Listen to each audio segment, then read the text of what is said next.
Today we are announcing the arrests and unsealing of an indictment out of the Southern District of New York, charging 11 individuals for allegedly overseeing an extensive, decade-long marriage fraud scheme involving more than 1,000 sham marriages between Chinese nationals and United States citizens, and then the submission of fraudulent applications for green cards. This is one of the largest marriage fraud prosecutions in United States history. This scheme was not a quick fly-by-night operation, but rather a years-long, multi-million-dollar cottage industry to criminally assist people who would not or legally could not otherwise become citizens of the United States. The men and women who facilitated this scheme were all naturalized citizens originally from China and one green card holder. Under President Trump's leadership, the Department of Justice is working alongside our partners at DHS to secure the border and protect American communities, something that was ignored during the last administration. Not only are we protecting our physical borders from unlawful crossings, but we are also preventing immigration fraud schemes that are just another way to skirt the immigration laws of the United States. As alleged, some of the charged defendants acted as facilitators who orchestrated the marriage fraud scheme, pairing foreign nationals seeking immigration status with United States citizens willing to participate and engage in a sham marriage. These facilitators employed attorneys, tax preparers, and marriage officiants. Some of the other charged defendants acted as recruiters by finding and recruiting United States citizens to participate in the scheme, and other defendants acted as officiants, officiating dozens of these alleged fake marriages. Now, the way that this scheme allegedly worked is the facilitators used social media and other forms of advertising to market fraudulent immigration services to foreign nationals, primarily from China, and Chinese nationals would pay these facilitators as much as $100,000 for assistance in obtaining a marriage, which then allowed them to apply for a green card.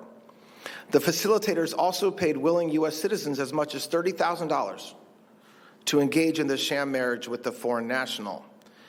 Now, often after these phony ceremonies, defendants would stage images of families at restaurants to create the appearance of a legitimate wedding, and some of the defendants also facilitated sham marriages overseas in China.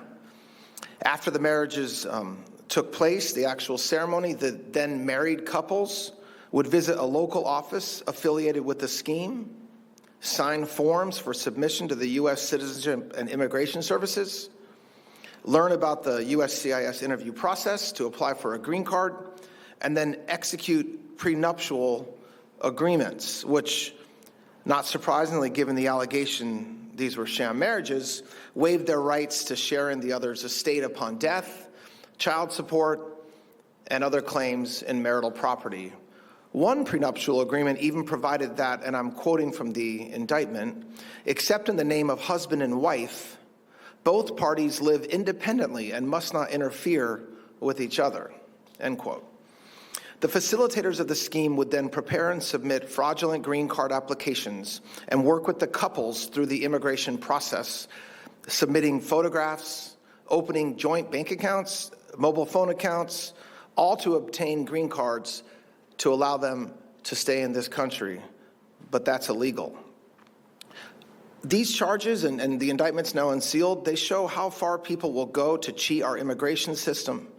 Gaining American citizenship and legal status to reside in this great nation is a sacred privilege, and we will ensure it is always done in accordance with the law protecting our communities and national security. These schemes have real costs. They rob our country of its ability to know who should be and should not be allowed in America. And this department and the Department of Homeland Security will not stand for this. And I think this prosecution and the hard work that went into it with the agents and the prosecutors show that.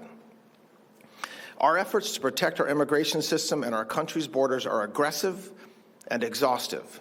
No matter how complicated the scam, we will do everything in our power to stop it. Additionally, we've directed the U.S. Attorney's offices around the country and the Criminal Division here at Maine Justice to work with DHS to prioritize the investigation and prosecution of birth tourism schemes. We've also directed the Civil Division to prioritize the denaturalization of naturalized citizens who have obtained citizenship through fraud. Our fantastic lawyers have filed a record number of complaints, more than 120 at this point, since January 20th, 2025. We are a nation of borders and sovereignty. The greatness of America is only as strong as our willingness to protect it, and I am proud to be part of the whole-of-government approach to bring down sophisticated networks like this. This is indicative of the work we're doing to keep America safe. It will continue and will not relent in our efforts to protect national security. I do want to thank the Southern District of New York for their work in this case, and our partners at DHS, HSI, Homeland Security Investigations, and the FBI for the tireless work in investigating this case and bringing this prosecution. I'd like to now turn it over to our newly confirmed by the judges, SDNY United States Attorney Jamie McDonald. Thank you.